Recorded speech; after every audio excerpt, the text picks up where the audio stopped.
जय श्री महाकाल, जय मां भगवती। इस वीडियो में आपके लिए उर्वशी अप्सरा की साधना लेकर आया हूं। अप्सराओं में सबको पता है कि रंभा प्रधान है, सभी अप्सराओं की रानी है रंभा अप्सरा। और सुंदरता में अगर बात करें तो उर्वशी से सुंदर कोई अप्सरा है ही नहीं। उर्वशी अप्सरा कैसे सिद्ध होती है, क्या क्या अपने साधक को सिद्ध होने के बाद में प्रदान करती है, कैसे अपने साधक की सहायता करती है, क्या विधान होता है इसकी साधना का, कैसे कैसे अपने साधकों को अपनी मुसीबतों से बचाती है किसी भी आने वाली विपदा से। इस वीडियो में आपको इस साधना के बारे में बताऊंगा और मंत्र सहित विधि विधान हर एक चीज कब से शुरू करनी है, कैसे कर सकते हो, हर एक चीज मैं आपको बताऊंगा। तो बात करते हैं उर्वशी अप्सरा। तो क्या है उर्वशी अप्सरा की उत्पत्ति कैसे हुई थी, पहले इसके बारे में जानते हैं। जब रंभा थी, रंभा अप्सरा उस टाइम पे बहुत ही किसी को भी मोहित कर दे, किसी का भी ध्यान भंग कर दे, रंभा थी।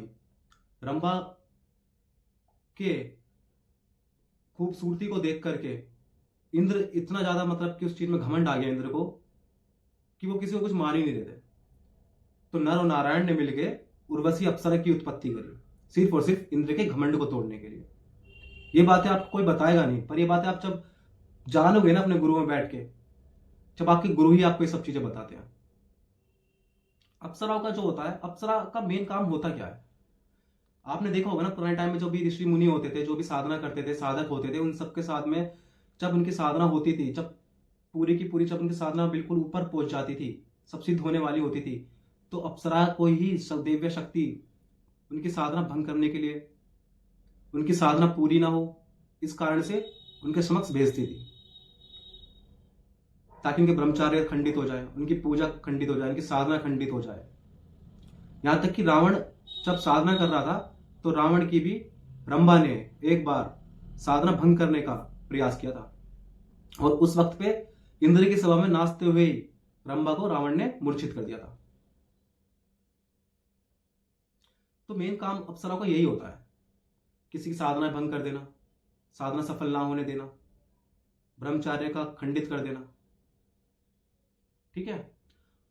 तो जब रंभा का घमंड इंद्र को इतना ज्यादा हो गया उसकी खूबसूरती का, तो उसकी खूबसूरती का घमंड तोड़ने के लिए, इंद्र का घमंड तोड़ने के लिए सिर्फ और सिर्फ उर्वशी का नर नारायण ने मिलकर उसकी उत्पत्ति करी, जिसके बहुत लंबे केश, बड़ी आंखें, गोरा बिल्कुल सफेद चेहरा, गोल होठ बहुत मोहित करने वाले, और सिर्फ 18 से 20 साल की कन्या के रूप में दर्शन देती हैं सिद्ध होने के बाद में अपने साधक को।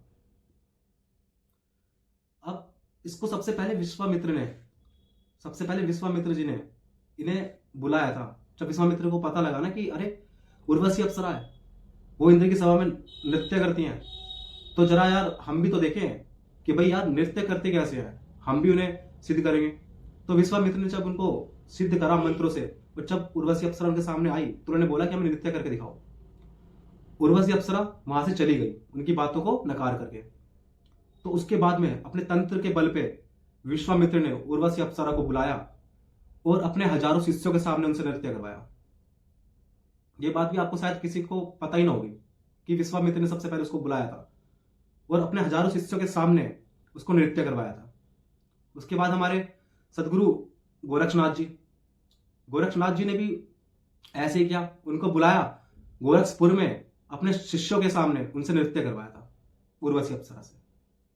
अब वो तो इतने बड़े संत हैं, सिद्ध हैं, वो क्या कुछ नहीं कर सकते।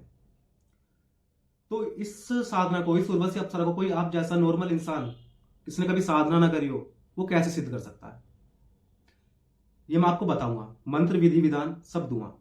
अब हमारा जो है तामसिक पूजा होती है, अघोर पूजा होती है, अघोर मार्ग है, तो मैं आपको उसी विधान से, उसी रस्ते की पूजा दूंगा। ठीक है। ये साधना जो आपकी किस दिन की है, 21 दिन में आपको 1.25 लाख जाप करना है। दिन आपका शुक्रवार रहेगा, शुक्रवार के किसी भी शुक्ल पक्ष के शुक्रवार से आप ये साधना शुरू कर सकते हो। 21 दिन में आपको 1.25 लाख जाप करना है। 21वें दिन जब आपकी साधना कंप्लीट हो जाए, आपको 10 माला से हवन देना है। बस आपका ये विधान है। अब आपको करना कैसे है, किसी भी शुक्ल पक्ष की शुक्रवार को आप अपने कमरे को साफ कर लीजिए, एकांत कमरे को, जहां पे आपके अलावा कोई ना आता हो। एकांत कर लीजिए, कमरा साफ कर लीजिए, बिल्कुल अच्छा स्वच्छ बना लीजिए, कोई गंदगी ना रहे कमरे में। उत्तर दिशा की तरफ आपको एक चौकी सजानी है। चौकी सजाने के साथ साथ या तो आप उस चौकी पे सफेद वस्त्र बिछा सकते हैं या फिर लाल वस्त्र बिछा सकते हैं। अगर लाल वस्त्र है तो लाल बिछा लो, पर सफेद है तो सफेद बिछाओ, वो अच्छी बात है। उसके बाद में पूरी चौकी पे फूल बिछा देने गुलाब के। गुलाब के फूल निकालने के बाद में जब आप बिछा दो, उसके साथ साथ आपको क्या करना है, उर्वशी अप्सरा की, किसी भी अप्सरा की गूगल से फोटो निकलवा लेना।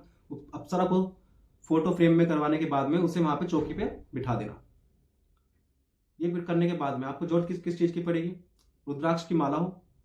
आसन यहाँ पे आपका सफेद रहेगा, ठीक है। और अगर आपके पास सफेद आसन नहीं है, कोई सफेद कपड़ा हो, तो उस आसन पे आप अपने सफेद कपड़ा बिछा के जब साधना कर सकते हैं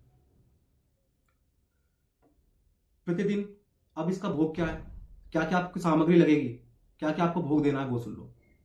16 श्रृंगार, देसी जायफल, एक इत्र चमेली का या फिर गुलाब का, 5 अगरबत्ती, 5 जायफल, सॉरी 5 अगरबत्ती, एक धूप बत्ती, 5 तरह की मिठाई। तो आपका दीपक रहेगा वो तिल के तेल का रहेगा या फिर रहेगा चमेली के तेल का। ये करने के बाद में 5 अगरबत्ती हो गई, 5 तरह की मिठाई हो गई, देसी जायफल हो गए आपके, 16 श्रृंगार हो गया, इत्र की शीशी हो गई, ठीक है। और पूरे कमरे में थोड़ा परफ्यूम छिड़क लेना। जैसे जैसे आप साधना के करीब पहुंचते जाओगे तो आपको अनुभव होने लगेंगे, किसी के हंसने की आवाज आने लगेगी। अप्सरा जब आपके सामने धीरे धीरे आने लगेगी, हंसने की आवाज आएगी। हंसने की आवाज के साथ साथ पायलों के चलने की आवाज आएगी, पायलों की आवाज आएगी, इसके साथ में आपको कोई टच कर रहा हो।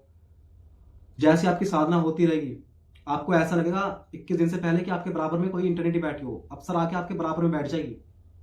पर आपको सीधा ये चीज का ध्यान रखना है कि किस दिन तक साधना करनी है, 1.25 लाख जाप पूरा करना है। भले अप्सरा आके सामने आपके 15 दिन में आके बैठ जाए, ये मत सोचना कि साधना सिद्ध हो गई, ठीक है।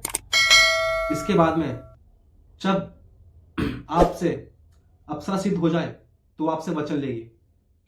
3 वचन आप ले सकते हो उससे। किसी भी अप्सरा को सिद्ध करो, किसी भी इंटरनेट को सिद्ध करो, किसी भी शक्ति को साधो, तो बहन के रूप में, मां के रूप में या फिर देवी के रूप में ही सिद्ध करना। ये बोलते हैं ना प्रेमिका के रूप में सिद्ध कर लेंगे, है ना, फिर उसके साथ में इंटरमेट होंगे, शारीरिक संबंध बनाएंगे। तो ये काल्पनिक बातें हैं बस। किसी की औकात नहीं है कि शक्ति को तुम अपनी प्रेमिका के रूप में सिद्ध कर लोगे, गर्लफ्रेंड बना लोगे। थोड़ा दिमाग लगाओ। शक्ति को तुम कर लोगे, जिसको तुम साधने के लिए 21 दिन तक बैठे हो, उसको तुम मतलब कि फिजिकल सोच रहे हो, तुम उसको संतुष्ट कर पाओगे? इतनी औकात है किसी इंसान की? सिद्ध होने के बाद में साधक को क्या क्या प्रदान करती है? आपको यश, धन, वैभव, सौंदर्य, चारों तरफ आपकी बातें आंखों में इतना तेज दे देगी, बहुत ज्यादा कि आप सोच भी नहीं सकते। किसी की तरफ आपने देख लिया तो वो आपको मोहित कर देगा। उस इंसान को किसी के सामने उसने अपनी बात बोल दी तो उसकी बातें सुनने में हो जाएगा। ये अप्सरा देती है। और रूप की रानी है उर्वशी अप्सरा। तो आपको क्या कुछ नहीं देगी, सौंदर्य तो आपको इतना दे देगी, इतना चमक दे देगी आपके चेहरे पे कि अगर कोई 40 साल का इंसान भी कर रहा है ना साधना को, तो 25 साल का लगने लगेगा वो देखने में। अब आपको मंत्र क्या करना है? ओम ह्रीम श्रीम उर्वशी आगच्छगच्छ हुम फट स्वाहा। एक बार और सुन लो मंत्र। ओम ह्रीम श्रीम उर्वशी आगच्छगच्छ हुम फट स्वाहा। सबसे पहले गणेश मंत्र करना है, उसके बाद में शिव मंत्र करना है। गुरु है, गुरु से आज्ञा लेके ही साधना करना। गुरु नहीं है तो शिव को अपना गुरु मान के कर लेना। फिर उसके बाद में ये मूल मंत्र करना। 21वें दिन आपको हवन आहुति देनी है। सिंपल सी ये चीज है। सामग्री आपको बता ही दिया।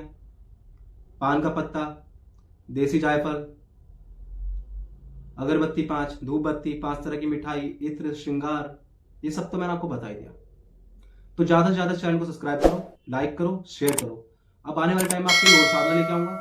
जिसको जिस चीज से प्रॉब्लम हो, तंत्र से रिलेटेड कोई भी प्रॉब्लम हो, किसी को थक गए हो इधर उधर जा जाकर तो आपको तंत्र ना रहो, एक बार कॉल कर लेना व्हाट्सएप पे, आपको नंबर मिल जाएगा, ठीक है। जब तक के लिए जय श्री महाकाल, हर हर महादेव। शर्म निकला मत्थे पे लगा के भसम, और गौरी के बेस में कर दो भसम, ना मंजूर